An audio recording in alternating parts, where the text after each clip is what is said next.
All right, everybody, welcome to the channel. On today's episode, in 5 minutes or less, I'm gonna show you how to replace your carburetor on your Briggs & Stratton 1650 series generator. This is my generator that we use at home for emergencies, and unfortunately, it keeps leaking gas out of it, so I know the carburetor's bad. If you go on eBay, they're fairly cheap. You go on Amazon, they're fairly cheap. I'll leave a link in the description below where you can get it. And without further ado, let's get started. Okay, so front cover, you have two 5/16 or 8mm or flat screwdriver, little screws. Take these out. Now this would be a great time to replace your air filter as well.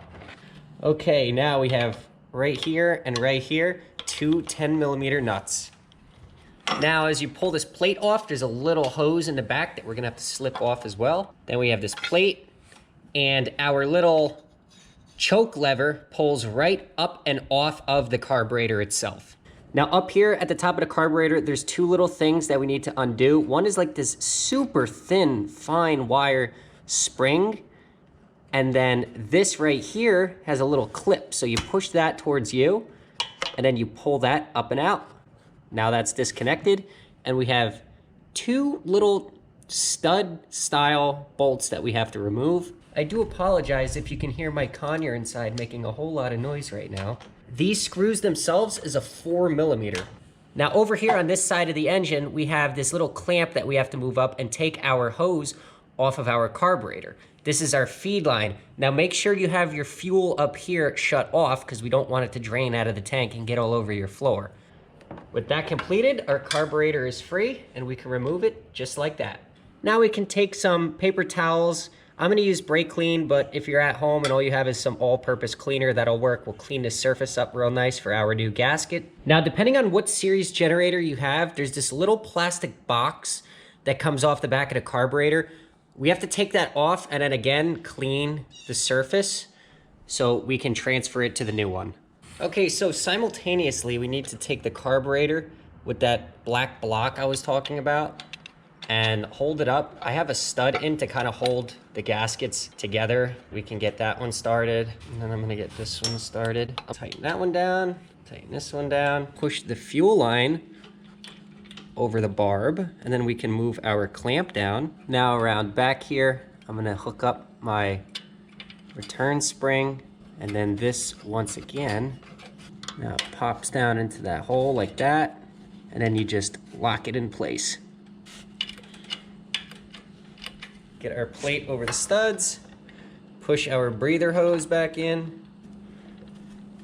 Perfect. Now from before, we're gonna put on our 10mm nuts. Good.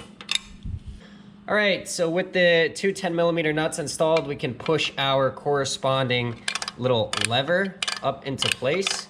So once I got that done, all that's left, air filter and our cover. All right, well, once you got your cover in place, we can tighten down our two 5/16 screws that hold our air filter on. And that's it. It's as simple as that. That's how you replace a carburetor on a generator or pressure washer. It's literally 4 screws, a hose clamp, and a piece of hose.